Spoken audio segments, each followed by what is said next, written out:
Hello. My presentation is titled Zakaj, kako, misliti, živali, why and how thinking animals. I'm starting with the presentation of photograph of the mural The Fence Must Fall, created by the artist Etzif, and the teddy bear was painted by the children of the Woodmat kindergarten. The caption was made by Etzif. And this created with the framework of the Third Street Art Festival 2021. One day I photographed it in my home district of Šiška. Why the fence must fall? What is represented by this image and the accompanying word syntax? It seems to have at least two meanings. A razor wire fence was and still is erected on the border with Croatia, supposedly to protect the Slovenian population against migrants, but it caused agonizing death of numerous animals who got impaled on it. It prevented migration and movement of animals, including bears. The second meaning of this image could be that time has come for the mental barriers in people's minds that prevent us from seeing and knowing what is happening to the others to come down. A shift in our attitude towards marginalized people and animals needs to happen. It is a type of intersection where different meanings and living beings meet. This can serve as a starting point about how we think about animals. And the intersection of different meanings is also contained in the title of Symposium, Thinking Animals. Why and how to think animals? The anthropocentric perception of the world that surrounds humans and in which they live, that they are part of nature on the one hand and the culture on the other, and have complete control over themselves, the nature, and other living beings, can be considered as an anachronism in the 21st century. However, we can observe that the anthropogenic factor is still the one that causes the destruction of everything around it, especially the animal world. To change or end this, we need, as Donna Haraway put it, a robust biological, cultural, political, technological recuperation and recomposition and multi-species eco-justice. Because of the new ecological and ethical findings within the broad social and cultural spaces in the changed state of the world, the epistemological and paradigmatic shift that led to the shift of focus from anthropocentrism to ecocentrism, it was necessary for world science to establish complex, multidisciplinary research of animals and nature, as well as how humans relate to them in the humanities, which would then use different findings to redefine the relations of people, animals, nature, environment, society on new ecological and ethical foundations. This process can be observed since the 70s of the 20th century and much more transformatively in the 21st century. Rethinking animals for them to no longer be those between the concept of zoe and bio from the viewpoint of biocentric equality. All organisms, regardless of their species, have the same intrinsic value and the right to be treated with respect. In this way, researchers have already started their journey toward biocentrism and ecocentrism. Gary Steiner introduces the so-called discourse of kinship with animals and discusses the problem of the introduction of animals in the moral society only on the basis of their cognitive or verbal abilities. The animal in relationship with the human should function as our relative, a person that has intrinsic worth in this multi-species community. Francione, however, thinks time has come for an abolitionist view with regards to animals. Sambo Matsu advocates for a critic of speciesism as a system of domination. Best for a shift from bare academic thinking to activism. Matsuka and Sorenson think it is time for trans-species justice.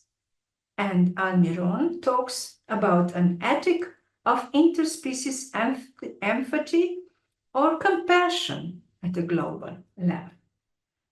If we want to follow the ontological thorns in the humanities, it is necessary to rethink the difference between humans and animals, the ethical and ontological status of animals, and to go beyond the distinction based on new insights and political practices. Vittorio Hussel argues that we are on the threshold of a new moral and political paradigm, the ecological paradigm, and that in addition to economics, various scientific disciplines in the humanities can contribute to the implementation of this paradigm. The so-called new environmental paradigm is oriented towards the claim that nature is an ecosystem with all intrinsic rights, regardless of its importance for humans. Oslo also argues that we are really have to establish this paradigm.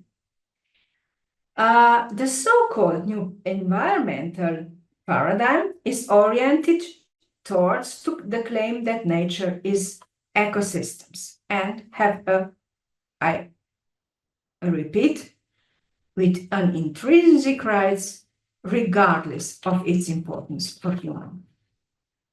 The concept of this intrinsic value of animals arising from a growing interest in the boundary between us and them becoming more fluid or non-existent due to the research of evolutionary biologists and ethologists, for instance, Mark Beckhoff, Donald Griffin, Franz de Waal, who wrote about animal languages, cultures, emotions, and even morality, and the ethical awarenesses that humans are only one of the species in this world has also inspired semantic terms and concepts. For instance, the animal turn, the social turn, the political and ontological or post-humanist view, which ensures that recognition of personhood belongs not only to humans, but also to other living beings. We will return to this in the second part of the lecture. I would like to present now the Thinking Animals project together with its objectives and significance. The Thinking Animals project, transformative aspects of animal studies in terms of folklore, literature, and culture, which we have conducted in the field of ethnology and folklore studies.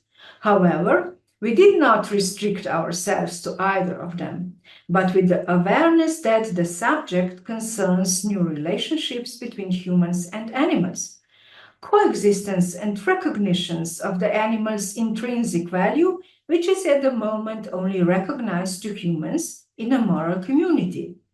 We are moving away from anthropocentric views and replacing them with ecocentric ones.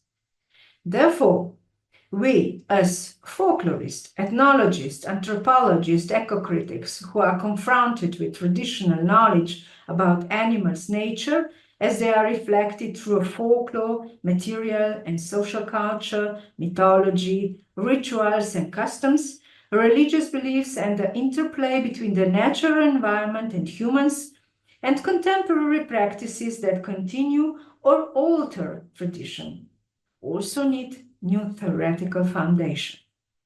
When conducting this research, for instance, animal anthropology, zoofolkloristic, eco-criticism, culture, animal studies. And ethnology, folklore, and literary studies could play a big role in developing ecological awarenesses. Therefore, it would be good to introduce new syntagma with the prefix eco to develop the fields of science and study of culture ecology, to transcend from ecology toward eschatology.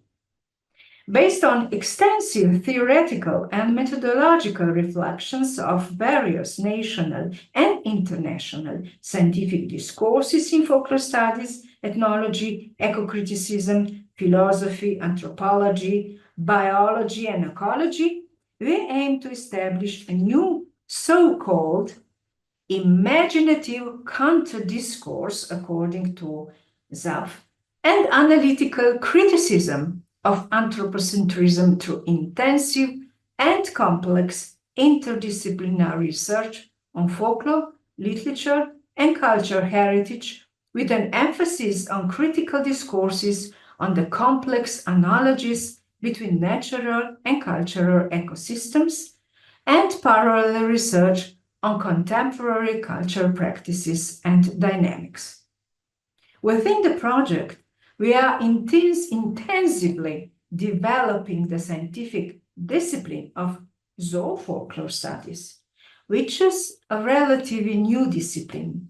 We call it also zoofolkloristics within folklore studies, based on the view of the animal as a real creature rather than a symbol or metaphor. It makes a critical assessment of the traditional knowledge of animals, which, on the one hand, conveys remarkable messages about the coexistence of humans and animals, and, on the other, certain attitudes and practices that are no longer acceptable in our time. Zoofolkloristics introduces new theoretical, analytical discourses that could provide insight into changes in or redefinition of human attitudes toward animals, both in terms of folklore and within traditional and contemporary ritual practices. At the same time, the findings could have implication for the legal certainty of non-human subjectivities. At the same time, as scientific research, we want to integrate all these new insights into the educational process, so that at least at the university level, we can introduce different discourses on attitudes towards the other. Thus, in addition to the thematization of animals and nature in folklore, ethnology, anthropology, literary studies, we aim to use the ethical and ecological discourse on the so-called poetics of the species and the poetic of the individual, also through historical and biological perspectives, classical views on the animal and their criticism, particularly in the light of cultural practices and attitudes toward large carnivores, bears, that are inappropriate for our times. The project is divided into 3 clusters, as you see. First is zoofolkloristic, eco-critical, and critical animal studies in the field of folklore, literature, and culture. Using the methods of ethnology and cultural anthropology, it will be possible to assess how the past traditional practices or particular rituals, for instance, dormouse trapping, pohanie, pig slaughter, kuline, are still anchored in contemporary cultural spaces, and whether they need to be revised from a critical perspective or whether new contemporary rituals could be introduced in rural environments. New field findings, which will complement the diachronic aspect of the research, together with theoretical analytical discourse, will provide insights into the changes in human attitudes towards animals in both folklore and literary texts, and within traditional and contemporary ritual practices. We are concerned with the thematization and representation of non-human subjectivity in folklore and literature, and the thematization of negative cultural practices in folklore and literature.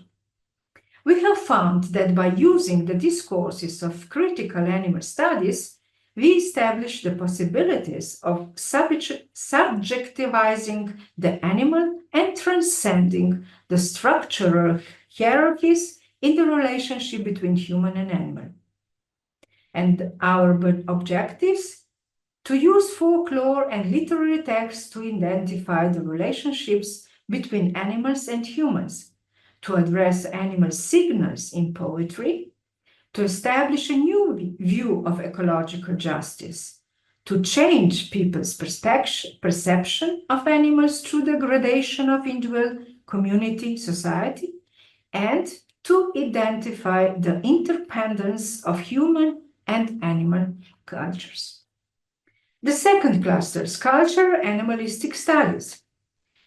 Culture animal studies or animalistic studies examine animals as motifs, symbols, mythological images, historical abstraction that can be objectified and allegorized mostly without critical political reflection, but also by questioning the anthropocentric relationship of humans toward animals.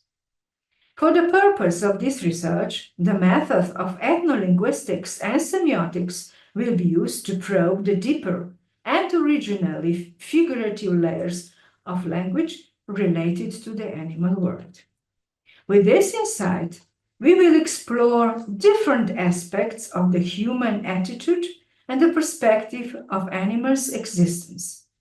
Ethnolinguistics will be used to look at proverbs, riddles, and superstitions as permanent formulation lasting for decades, even centuries. And objectives for this: to present the cultural construction of nature and its parts and man's relationships with it through the analysis of riddles, proverbs, and superstitions, to identify the relationship between human and animal from the shortest verbalizations, and the meaningfulness of the assignment of name, the complexity of comments from permanent folklore formalization and communication with animals. In this context, the research will focus in particular on the study of large carnivores, bears, wolves, and lynx, with an emphasis on the wider Kočevska region, as this is the area with the highest number of carnivores in Slovenia, and as a consequence, with a high level of interaction between carnivores and humans. Using historical ethnology, reviewing archival newspaper publication, memoirs, folklore materials, and fieldwork collecting folklore and contemporary stories about carnivores, encounters with them, etc., the paper will analyze, and the paper and some research will analyze attitudes and changes in attitudes toward animals, with a focus on bears in this Kočevska region from the end of the 19th century to the present days. What are objectives to this? To investigate attitudes or changes in attitudes towards animals, bears, and honeybees, including through comparative analysis how and why attitudes toward bees differ from attitudes toward large carnivores.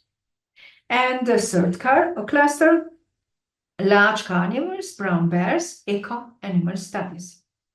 In this research cluster, we will focus on identifying the cultural ecosystem services based on the presence of brown bears, The species has never disappeared from Slovenia, and due to its abundance and feeding habits, encounters with it are relatively frequent compared to other large carnivore species, and as such, it is suitable to identify the individual benefits that its presence represents for society.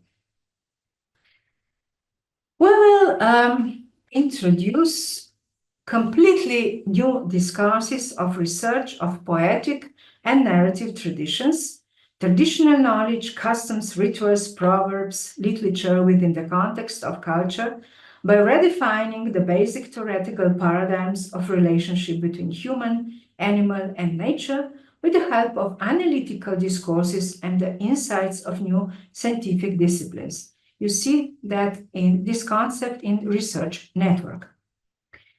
One of the segments of the project is a study that links all three thematic sections together, whereby the bear becomes an interconnecting animal. But it should be noted that the perception and the representation of the bear differs across the thematic sections. First, the representation of the bear as a real-life animal in folk songs and stories is the center of this section.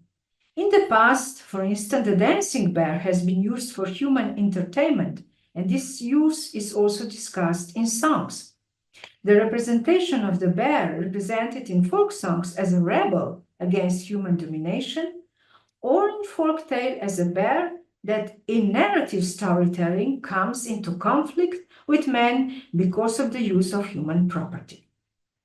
In the second thematic section, we will present a semiotic approach with how meaning is conveyed, by which signs and how it is related to the semantics, sign and signifier. The bear is a sign or word, the signifier is an animal, a large carnivore, an image, and at the same time to show how can a conceptual metaphor be formed. To explore the general meaning of the word in the communicative characteristics of a sign and the interpretation of signifier, which means the specific meaning in context. To present the bear in the environment, namely how the bear is perceived in the environment where it lives in large numbers, Kočevska region, and to present the dimensions of coexistence or no coexistence with carnivores through the perception of people in the past and the present day. That is discussed in archival materials and journalism. Knowledge of its symbolism and representation in culture, since the bear is, for example, a symbol of unspoiled nature, on one hand, but at the same time, it is also game and food. And this you see, we have an idyllic image of a real bear, on the other hand, as his or her violent death. The third thematic section, however, focuses on the bear as a species only, presenting a taxonomic and cultural view of the bear primarily as a conservation of a population rather than of individual animal, while at the same time recognizing the ecosystem benefits of brown bears for humans and identifying the conflict between human and bear in individual interest groups, which will help to improve communication between interest groups that are important for the long-term conservation of bears in Slovenia. The heterogeneity of research directions shows that humanists and natural scientists have different starting points in terms of a relationship between animal and humans, but different goals as well. If for natural scientists it is important to preserve the bear, for humanists consider the importance of the bear as an individual animal and not as a species. And through the application of the insights of critical animal studies, its intrinsic value. By linking the humanities and the natural sciences, we hoped and still hope that the cultural dimensions of animals can be explained in a meaningful way and perhaps encourage critical and eco-ethical thinking about the position of animals and the relationship between animals and humans in the natural sciences as well. Overall, we will be interested in the image of the bear in culture and society, the contemporary discourse of the present-day encounter with the bear, as well as its objectivation, and whether the findings of this project can also help change the attitudes of those groups that obstinately persist in anthropocentric perspective. Let me speak about the ambiguousness of thinking animal topics.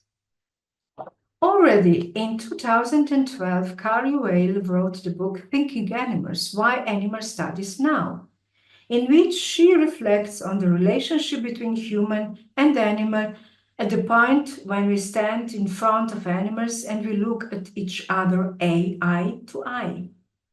Yet we do not know what animals see when they look at us, whether they, according to Lotman, see a mad creature, or according to Agamben and an anthropological machine, or just a fear-inducing and totally unpredictable mass of flesh. John Berger and many others have reflected on how animals are perceived.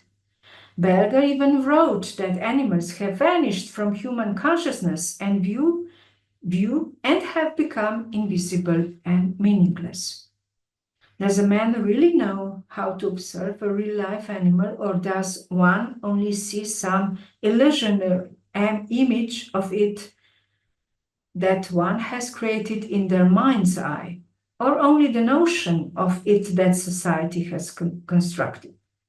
Lorraine Deston and Greg Midman in Thinking with Animals, New Perspective on Anthropomorphism, put forth a criticism aimed of anthropomorphization on the grounds that to imagine animals thinking like animals is a form of egoistic narcissism, since humans see the world only through their own reflection in mirror. When people project their own thoughts and feelings onto other species, there is of course a close link between anthropomorphism and anthropocentrism. Desson Midman points to another argument for the use of anthropomorphism, which has to do with the human desire to transcend the limitations between ourselves and other species, the desire to understand them from within, or even by becoming an animal. The social construct of animals is still central, even though it is crumbling, albeit very slowly. We should therefore abandon the anthropocentric view of nature and replace it with syntheses on the roles of animal in cultural history, moving from natural zoology to cultural zoology, which should show that this constant intrusion of animals into the human world, both on a symbolic level as well as psychically, urgently requires a response to their needs and interests. But first of all, they need to be recognized. Autopoietic is no longer sufficient. Multispeciesism, interspeciesism, intersectionality are looming because we are becoming increasingly aware, as Daniel Alstein argues, that species is a socially constructed category and not a natural given, which is why the great fallacy of the hierarchization of species came to be out of this construction. But we are really aware of what it means to think animals in a different manner. This actually presupposed stepping out of oneself and into the other, as far as we are able to do so. When a person is thinking animals, does that mean that they are really thinking of animals and are just pigeonholing their images in their own mental world? Or do they think of animals as thinking and sentient real beings? At least they should, because their illusions about themselves might shatter. But what does it actually mean to think about animals, and perhaps even to think like an animal? Can we even think animals without stepping in front of a deep chasm of ignorance, of misunderstanding, an abyss that we did not and are still very reluctant to jump over? We have constructed a bipolar and binary world in which we and others are still ourselves. Man has therefore created mental concepts by which he judges, reacts to, and acts upon the world. Will we ever find out how do animals actually think? And is it not time we finally started learning from them? And not just from cats and dogs, from every single creature we encounter and establish a relationship with. It is only when we discover that there is not only one mind, the human mind, but there are different minds. When we recognize them, we'll be able to take the crown off our heads. But the mind is not the only distinctive trait. There are also emotions, consciousness, self-awareness. Subjectivity, the sense of existence, is also different from what we can observe scientifically, that the two cannot even be describing using the same language. An encounter with the animal mind can have the same function as a great work of art or religious experience. The unusual becomes familiar and reminds us that reality encompasses much more than we usually assume. When we jump over the abyss, we realize that animals are not just creatures from the other worlds. They are not visitors to this world.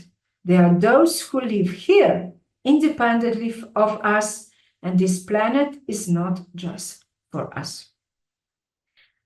For example, in 2018, a team from the University of Buenos Aires found evidence that zebras, whose brains weigh half a gram, have dreams. Monitors attached to the birds' throats showed that their muscles sometimes moved in the same pattern while they slept and when they sang loudly. In other words, they seemed to dream of singing. Researcher Peter Godfrey Smith had the chance to see the creatures in action at a site near Eastern Australia known to the researchers as octopolis, and discovered that octopuses are smart in sense of being curious and flexible. They are adventurous, opportunistic, prone to running away with objects.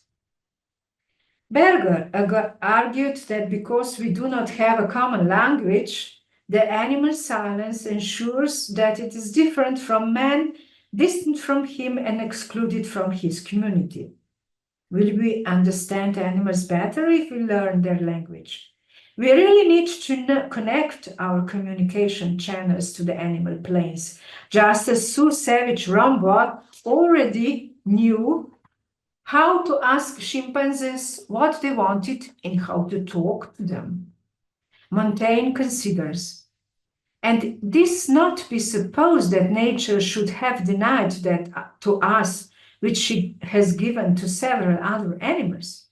For what is this faculty we observe in them of complaining, rejoicing, calling to one another for succor, and inviting each other to love, which they to with the voice other than speech? Humans have not yet learned animal languages. A century ago, Sarah Orne Jewett asked, who is going to be the linguist who learns the first word of an old grouse warning to his mate? How long we shall have to go to school when people are expected to talk to the trees and birds and beasts in their own language? But recently, the concept of animal languages have been revived. For example, Patrick Murphy suggested that humans should learn the languages and dialects of animals, which he called ecofeminist dialogue. Cognitive ethologists have identified animal languages in countless species, the biologist Kon Slobodnikov identified the language of prairie dogs. Unfortunately, knowledge of animal languages and communication will not be achieved if they are denied subjectivity. Barbara Smuts used sympathy, empathy, and mindfulness in their study of baboons. It was creative and caring intersubjectivity that enabled her to develop a feeling for what it means to be a baboon. 25 years later, she had developed her knowledge of baboonish to the point where the animals could understand her despite her outrageous human accent. Scheller believes that compassionate intellectual capacities need to be developed in order to understand animal experience and decode universal grammar. A cow calls loudly when she feels distressed after being separate from her newborn calf. Maybe we should live with animals, not just dogs, cats, but pigs and stags too. Sharon Nunes shows how the human-pig relationship can be different. This animal activist rescued and adopted piglets from the factory farms and then testifies, telling her life story about their emotions and personalities. The 3 pigs became big souls and were given names, and through observation and ethnography, she found that they had very different personalities. She had a very strong dialogical relationship with them. Many of her friends stopped eating meat and started thinking animals' rights activism more seriously when they encountered these pigs. In an article on the 3 ethologists, mental, social, and environmental, Salarko analyzes the experience of ethologist Joe Hutt, who published a testimony of 7 years of living with stags or deer in Wyoming, in a book that completely transformed the usual anthropocentric views of stags and deers. He found that individual stags have a completely unique personality. Joe Hutto, could no longer support hunting because he began to sympathize with the deer and the stag as they experienced the pain caused by the hunter. He shared their sorrow. In his book, Touching the Wild, Living with the Mule Deer of Deadman Gulch, Hutto wrote, I quote, "This community, this family, into which I have assimilated in a strange way, has undoubtedly reshaped and redefined my identity. More and more, it seems that my world, my frame of reference, have irrevocably changed. Maybe I really do see a different perspective. I see the world through the eyes of other beings. Of course, living with stags is still questionable since humans are actually invading their world, but if the so-called emotional and mental turn towards anthropocentrism is achieved, perhaps the experience is a positive one after all." Researcher Barbara Smuts has found that it is only by paying close attention to an animal that we can establish a proper relationship with it. Her attitude towards her own puppy showed that only humble understanding and appropriate response to animal behavior and the absence of dominance and dialogue with the puppy, Safi, can bring about a good relationship of equals. Or as Smuts puts it, it's a dialogical exchange and embodied communication, which is a kind of language. In Smuts, Safi speaks and Smuts listens. Coleman and Bandrutsova suggest that, I quote, "Here we see that when animals have the opportunity to interact between different species, they also engage in dialogue. The anthropocentrism of the liberal humanist subject does not and cannot hold in the context of such a profound interspecies relationship. The Western conception of the human subject, which operates in a passive world where only humans are subject, is clearly a deception. You cannot share your life with a dog or a cat, wrote Jane Goodall, and not know perfectly well that animals have personalities and minds and feeling. You know it, and I think every single one of those scientists knew it too, but because they couldn't prove it, they wouldn't talk about it. In his 2016 book, Are We Smart Enough to Know How Smart Animals Are?, primatologist Franz de Waal describes an experiment in the mid-20th century in which researchers at the Florida Primate Center, trained in Skinner's methods, tried to train chimpanzees the way he trained rats by depriving them of food. Expressing no interest in cognition, the existence of which they didn't even acknowledge, de Waal writes that researchers investigated reinforcement schedules and the punitive effects of timeouts. The staff of Primate Center rebelled and started feeding the chimps in secret, causing Skinner to lament that tender-hearted colleagues frustrated efforts to reduce chimpanzees to a satisfactory state of deprivation. You could hardly ask for a better example of how the arrogance of reason leads to cruelty. Researchers have also proven that when a dog smells, however, he's not merely assessing the present, but also reading the past and diving in the future. Outdoor molecules from a person or another dog can linger in a room long after the source is gone, or wafted ahead before it reappears. When a dog perks up long before its owner walks through the front door, smells can seem like a physical power.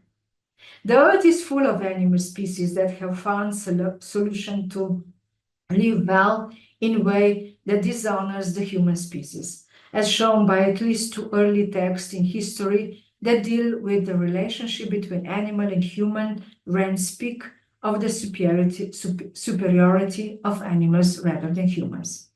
The first is Pliny the Elder, who wrote in Natural History, "All other animals know their own natures. Some use speed, others swift flight, and yet others swimming. Man, however, knows nothing unless by learning, neither how to speak, nor how to walk, nor how to eat. In a word, the only thing he knows instinctively is to weep." The second text is the medieval text Ikhwan al-Safa, Encyclopedia of the Brethren of Purity, which is a 10th century Arabic encyclopedia, namely its 51st epistle, The Debate Between Man and Animals, which deals with the meeting of species, where animals argue that they are at least equal, if not superior to humans, and that speech does not make them inferior, since animals use different sounds to communicate, which are not understood by humans alone. Therefore, claims that knowledge, skills, speech, intellect, and upright posture give people the right to enslave, torture, and exploit animals are nothing more than empty ostentation. Nagel, who doubts that we will ever understand what it's like to be a bat, nevertheless gives the imagination a chance, saying it may be easier than I suppose to transcend interspecies barriers with the aid of the imagination. And that is why we can also talk of animals through zoopoetics. Zoopoetics also assumes that we represent animal communication, animal emotion, animal thinking, imaginative and close to reality. One can zoopoetic text, folklore, literature, film shed much more light on animal life than many scientific arguments. The critical animalist Poirier argues for fiction that, I quote, using fiction to discuss oppression helps convey a message of cruelty in a way that may be deemed more acceptable by readers who may then be more likely to heed the lessons in the articles and their respective fictional works. Readers understand that the actual animals in the story do not exist and have not been abused, but similar animals do exist and are abused in similar ways.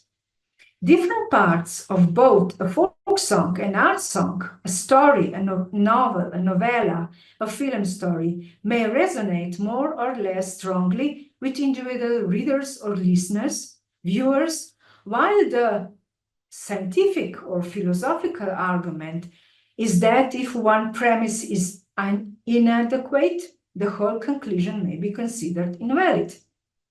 By taking inspiration from fiction, we can effectively convey different lessons to individuals so that they are then equipped to translate these lessons into changes in their attitudes and behavior toward animals. This was already represented in the poem Chamash, Wild Garlic by Tanya Badalic-Wolk, which we heard at the beginning of the symposium, but it was not a fictional situation, it was just a reality, transformed into poetry and felt in which bears in Slovenia really lived. And the reality of the life of Stags was also represented in his poem Pesem za Jelene, poem for the Stags by Slovenian poet Jure Detela. You can see here that stags are here represented as real creatures. And also we have another poem from the Jure Detela, Strašna pravljica, the frightful tale, where he actually presented how the pigs are defined as only as a meat and not as living creatures. Therefore, we can also think of animal zoopoetically, but this only doubles the weight of awareness of animal life in everyday life, because we know that animals are mostly slaves to human domination. We live in a system that allows to dominate our animal physically and psychologically. This system ignores the fact that animals are sentient beings capable of developing deep social relationships and of expressing themselves in natural conditions. The system would have to change radically. The social construct of the animal would have to be redefined, and it's particularly important to recognize that the attitude toward the animal must be perceived as an ethical and ontological firm that allows us to see the animal as an individual being, as a moral subject, and as a knowledge of what is happening to her or him, because only in this way is this ontological term possible at all. If we conceive of animals as persons, free and formally protected by law, then it will an animal term be in fact possible. And it will be possible to think animals in a different way. Therefore, people need to conceptualize their existence in a way that does not diminish their value or create a hierarchy of values. But critical animalist Elise Winter writes, I quote, "It is possible to redefine who counts as worthy of moral consideration, as we have seen that such boundaries deconstructed and reconstructed throughout history. Overall, the fear and selfishness that keep the powerful complacent in the maintenance of the status quo cannot be accepted as a justification." End of the quote. I propose in my conclusion that after the symposium, with intense reflection on the animals that are still absent, still out there somewhere, still the alien or other, the culturally and socially marginalized, the one that is still not an equal member of the moral community, the one that still does not have the same rights as a human being, the one that is not legally a person, the one that is still a population and not individual, we are trying to answer the question of why and how we should think about animals in a world of changing, but at the same time persistent mainstream use of the position of animal in the cultural, social, political system. And what the academic, but also perhaps concrete results of this interrogation should be, which could bring about changes in the relationship between human and animal, or perhaps among animals themselves. And let us not just think about animals. Let us activate and act for them, because we are thinkers who aim to radically change the situation of animals in today's world and not somewhere far in the future. Thank you very much.